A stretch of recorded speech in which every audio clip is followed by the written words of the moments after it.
ভাইয়া তুমি হ্যালো। কোথায় গিয়েছিলা? আমি মার্কেটে গিয়েছিলাম কেন? শীতের জন্য কিছু ময়শ্চারাইজার কিনতে। ও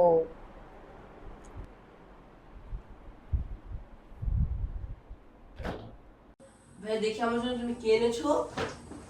ভাই দেখি আমার জন্য। না, এটা অলিভ অয়েল তেল, অজুর পর লাগালে ভালো। তাহলে কি এটা আমার জন্য? না, এটা আমার জন্য, এটা হলো গিয়ে ময়শ্চারাইজিং বডি লোশন। তাহলে ভাই এটা কি আমার জন্য? না, এটাও আমার জন্য, এটা রাতে লাগানোর জন্য। তাহলে ভাই এটা কি আমার জন্য? না, এটা আমার জন্য, উইন্টারের মধ্যে এটা দিয়ে শ্যাম্পু করলে চুলগুলো অনেক সিল্কি থাকে এবং সফট থাকে। এটা কি আমার জন্য? না, এটা আমার জন্য, তোমার জন্য আছে, এটা আমার ফেস ওয়াশ উইন্টারের জন্য। এটা কি আমার জন্য? না, এটাও আমার জন্য স্ক্রাব ওয়াশ। তোমার জন্য আছে, তোমার জন্য অনেকগুলো আছে। এটা কি আমার জন্য?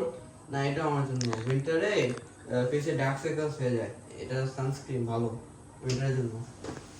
এটা কি আমার জন্য? না, এটা আমার রাতে লাগানো সিরাম, তোমার জন্য আছে। এটা কি আমার জন্য? না, এটা আমার জন্য, এটা হলো গিয়ে সকালে লাগানোর জন্য আমার সিরাম। এটা কি আমার জন্য? না, এটাও আমার জন্য, উইন্টারে লিপ জেল। তাহলে আমার জন্য কি এনেছো? তোমার, এটা তোমার জন্য এনেছি সরিষার তেল, অল ইন ওয়ান। তুমি এটা পুরো শীতে লাগাবা, এর সব থেকে ভালো স্কিন ময়শ্চারাইজার।